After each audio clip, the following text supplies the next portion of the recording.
like books. Books are great. Let's Guess go we'll read read some some books. No matter the consequences, what's the good in the anger? So go ahead, feed me boundaries. I like how we both had the same thought. Trespassing on other people's property carries consequences. No trespassing signs usually carry a threat of prosecution if someone steps over the boundaries. Or just a hobo with a gun.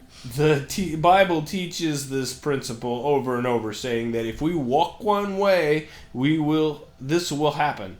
And if we walk another way, something else will happen. Just as the Bible sets consequences for certain behaviors, we need to back up our boundaries with consequences. Is this the one where they talk about the cop being mad? I don't know. Or is that an anger book? I think that's an anger book. Yeah, this is, okay, a really interesting one. What? What? Illuminati confirmed. We need to, we need to back up our boundaries with consequences. So here's something interesting. Have you ever been yelled at by a police officer? Have you ever seen a fireman run? Well, firefighters do run. They're firefighters. They can also be women. I mean, I want you to think about two specific situations. Number one is where a cop pulls somebody over for speeding or breaking some other traffic law, versus a mother screaming at her kid for not behaving. Mm-hmm. Okay? In the second example, with the mom screaming at their kid for misbehaving, because I would do this all the time. I'd push my mother to the very edge of her sanity. And man, was I good. I could push anyone, not just my mom. I could push anyone right to the edge and then stop. I knew exactly where that edge was, and I pushed them right to the edge, and then I knew if that just one more thing, and they were done. They would explode. I was really good at taking somebody right to that edge. The problem is the mom, you imagine the person in authority getting really upset at you not listening to them, versus the cop. Is the cop upset that you were speeding? No. No, not at all. Why not? Why doesn't the cop scream till he's blue in the face that you broke the speed limit? Because he has the authority. He knows he can make consequences better than yelling and screaming. The cop doesn't More have to than get yelling and mad. screaming, yeah. He doesn't have to yell and scream. All he has to do is get out that ticket book. He's got true authority. Okay? He's got the handcuffs. He's got the gun. He's got the entire police force behind him. He's got all the authority in the world. He doesn't have to get upset. He's in control of his emotions. We need to back up our boundaries with consequences. And the consequences we're talking about here are not just raising your voice and losing your cool. Okay? These are consequences. These are the handcuffs. These are the tickets. These are the jail times. All right? I'm going to tell you once. I might even tell you twice. I'm not going to get mad. I'm not going to raise my voice. I'm going to leave. I'm going to do the only thing that's within my rights to do. Okay? Mm-hmm. Yes, Straighten up and fly right. It was an interesting thought, People with true authority don't raise their voice. They don't have to. If you think you have authority, try telling somebody calmly. If they won't listen to you unless you raise your voice, you don't really have authority, or you're not exercising it properly. That's very wise. We need to back up our boundaries with consequences. How many marriages could have been saved if one spouse had followed through with the threat of, if you don't stop drinking or coming home at midnight or hitting me or yelling at the kids, I will leave until you get some treatment? How many young adults' lives would have been turned around if their parents had followed through with the threat of no more money if you quit another job without having further employment, or no bed if you continue to smoke weed in my house? Every day? Okay, no more jokes. No jokes. Paul is not kidding in 4:20 Thessalonians 3:10.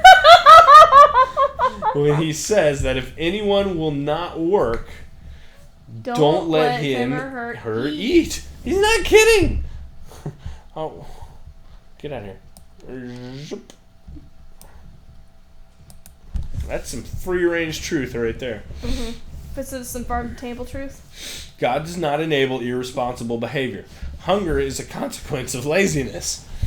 Yeah, I believe that they had to enforce this boundary. Oh, I forget who. I think it was John Smith when he had a bunch of explorers. A lot of them were wealthy merchants who came there because they expected to see gold all over the New World. I'm going to talk about it later after I research my site and cite my sources. No, what is it? You said pilgrims? Yeah. I could be extremely wrong here. If you're in the comments, you can scream at me all you want. It's okay. YouTube will let you know. Yes, they'll even let if me you're know. right, they'll still let you know. Okay. I remember reading about when a lot of settlers came to the New World from England. There were a lot of rich merchants there, people who were in the aristocratic level society and weren't used to working. Uh-huh. And when they settled in the New World, they refused to work because they were used to being waited on hand and foot. And I might have been John Smith, I could be totally wrong in that, who used that passage saying, if you do not work, you will not eat, to get the people who had settled the New World and expected to immediately become kings, because there was gold laying around everywhere, of course, to actually get them to work and settle land and build cabins and make firewood and all that good stuff. That's really interesting. That sounds like something that would happen. Mm-hmm. God does not enable irresponsible behavior. Hunger is a consequence of laziness. Consequences give some good barbs to fences. They let people know the seriousness of the trespass and the seriousness of our respect for ourselves. This teaches them that our commitment to living according to helpful values is something we hold dear and will fight to protect and guard. What's within my boundaries? The story of the Good Samaritan is a model of correct behavior in many dimensions. What about the fourth one? It is a good illustration of boundaries. Well, yeah, I mean, we still talk about it now, so it's held up through time. Mm-hmm. Well, I guess it would be the fourth dimension. I was trying to be funny, but yeah. Through the fourth dimension. It's a good illustration of boundaries, when they should be both observed and violated. Imagine for a moment how the story might read if the Samaritan were a boundaryless person. You know the story. A man traveling from Jerusalem to Jericho was mugged. The robbers stripped him and beat him, leaving him half dead. A priest and a Levite passed by on the other side of the road, ignoring the hurt man. But the Samaritan, of all people, took pity on him, bandaged his wounds, brought him into an inn, and took care of him. The next day the Samaritan gave the innkeeper some money and said, "Look after him.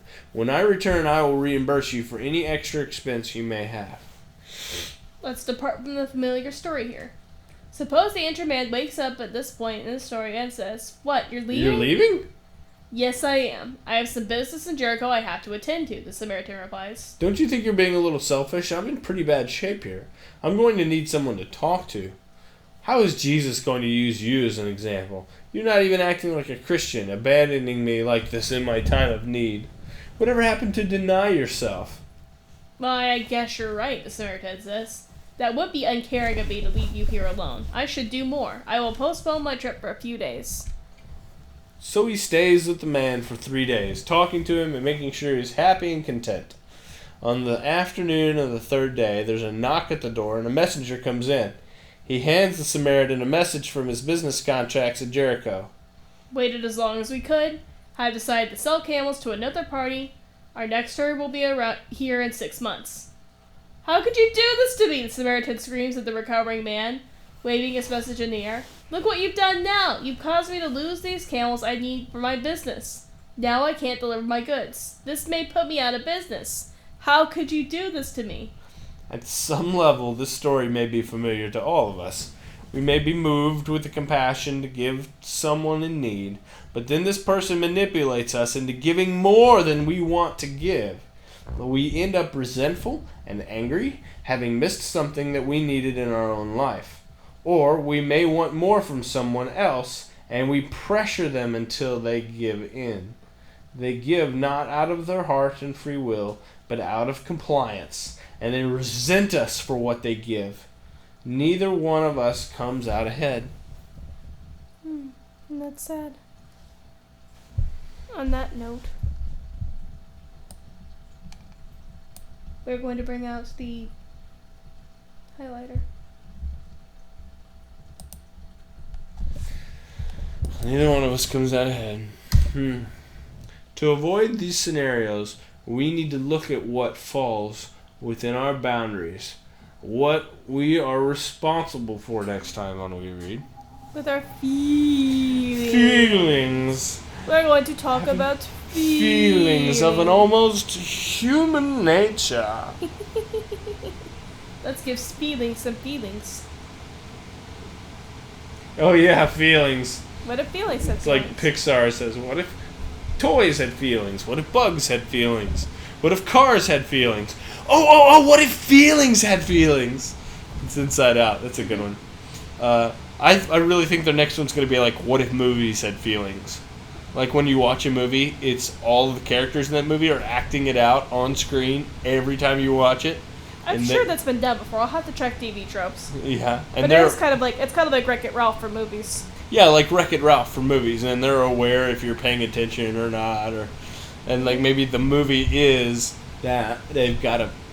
Actually, you know what? I don't want to tell you because you're going to take my idea, and it's a good one. No, I'll tell you. So it's like the movie is all the characters are acting out the movie every time you watch the movie, and the problem is like one of the characters doesn't want to be his character. So he tries to be somebody else, Wreck-It Ralph style.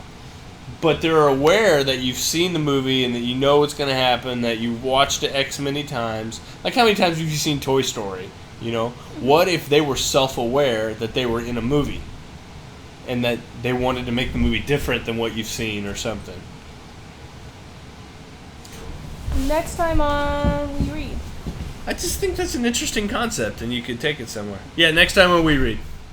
One day it occurred to me that we watch way too much TV of video games and DVDs. While good and fun are just empty.